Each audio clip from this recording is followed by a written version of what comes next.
in the hands of an experienced pilot, even a rundown plane can be flown very well, right? So it's easy for a new plane to be flown by an amateur pilot. It's about flying. So, like you said, yes, training again, we come back to training. But still, ma'am, having so many technologies right now, but there is some fear amongst our patients about surgery. Of course, it's a surgery, and every surgery does have a set of complications. For our movie buffs, we all have seen Final Destination. There are complications that can occur. So how do you allay such fears, ma'am, amongst patients? Dr. Tanvi, you take this first. How do you feel that patients who are coming into surgery, how do you allay those fears of surgery for them? So I do tell them that it's not as trivial as going for a haircut. Okay. It is a surgery. You are responsible to be a bit cooperative during it. But at the same time, I let them know that it's not going to be painful. There is going to be a lot of conversation between me and you. I will tell you what's going to happen next so that you anticipate and you know, okay, you'll hear some noises, you're going to feel some water coming through.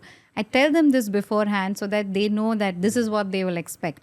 But so if you tell them that it's going to be nothing, it's absolutely all right, it's not the truth, because there is going to be something put on your eye. A simple act of putting a speculum sometimes can scare a patient, and you can't do anything without putting a speculum. So I think it is important that the onus also should be on them, that yes, there is something that's going to be done, which is important.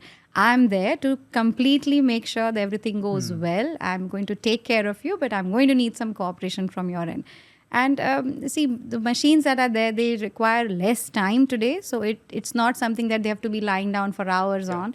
So most times, by having this conversation, telling them when it is that they need to look at the light, or, you won't see the light, all of these details, they are pretty all right. And then sometimes vocal anesthesia along with an anesthetist holding their hands does the trick. Fortunately, it's painless. Yeah. And it's very quick.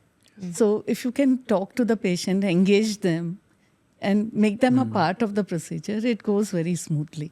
Most patients are pretty well prepared, and they do come with a lot of expectations and ultimately go out smiling. So, What do you feel? Yeah, I think the key to just having a good surgery and an overall experience with the patient is how well you talk to them, and also how honest you are with them. I don't like to tell them that, oh yeah, it's going to be all okay, because it's an eye, it's a part of the body, and there are times when things can go wrong when it's not in your control. It's no one's fault. So I feel the key is just to be as honest as possible, spend a good amount of time explaining that, hey, this is, I'm giving you a heads up that this is what you could expect, like Dr. Tanvi mentioned. And I think that solves 90% of all your problems in general.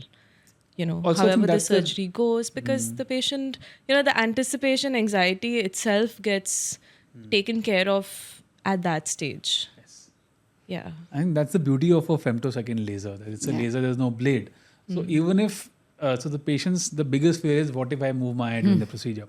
So I tell my patient that even if you do move your eye, what's the worst? The laser will stop. Yeah. There's no damage to the eye. Yes. We can always repeat it on a different date. Correct. Right? But that is the advantage. Earlier in the day, we had blades. That's when we were really scared about this complication. But with the laser coming in, I think it's become very, very easy. Also, even if it stops in between, you can most times go ahead and do the procedure the same day also.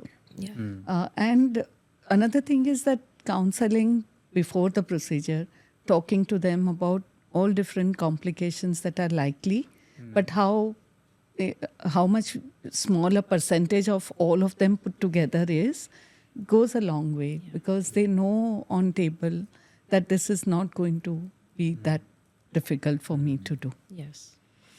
And what also helps is that because the technology is, ever growing, and these machines and systems are so fantastic, and they're safe. Yeah. So something, like a misfiring, or if a patient moves, it just stops. The machine just won't allow it. Exactly. Yeah. And that gives a lot of confidence as a surgeon. Yes.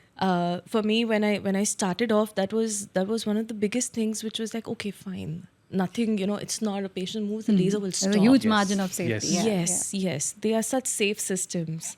And there that's is very a- reassuring, at both Yes. ends. So if a And there surgeon is is a check confident, before. correct. So it doesn't allow you Yes. to go further if it's not functioning. Yeah, okay. till those 10 check boxes are met, till there's a red, till there's a green ready to fire, Yeah. nothing's going to doesn't move fire. further, which is great. Yeah. Okay, so what goes through a surgeon's mind while operating? I want your perspective on it. Why? Why? Because yes, of course, the patient is nervous, Yeah. but We are nervous as well. we are in different, I would say, parts of our career. So, of course, ma'am, you've done more than 1 lakh surgeries till now. So, do you still have those butterflies? I'm still very aware that I'm operating for somebody who is getting a first surgery done for themselves. Yes. So even though it may be my 1 lakh and one surgery, For them is for the the patient it's one the and only. first Yeah. one. So I actually go through the procedure as if it's my first one too. Nice. What about you? That's true. I mean, I think what helps me is that I try to be aware of my breathing because that sort of always kinds of, because like we were discussing earlier, we are using our hands, our eyes, our brains, almost each part of our Yes, body. yes. And at that time, it is key that I put my best foot forward. So to do that, that's what I do. I am breathing in and breathing out, being aware of how it is that I'm feeling. And at the same time, trying to allay the, fears that the patient may have. We discussed it in the morning that while we are operating, it's a surgeon, both the feet, both the hands, eyes on the microscope, brain looking and thinking of the surgery, and also talking to the patient. So all our senses are actually combined. And the hearing, listening to the noises of the Oh, machine. Of the machine. Are we Yes. at the which mode? Yes. So the patients actually understand that we as a surgeon are also, of course, there's a human behind that doctor Yes. who is also nervous, not underconfident, super confident, but yes, he is nervous for you, for the Yes, patient. we're that, wanting yes, to we do want our the best. Yes. Yes.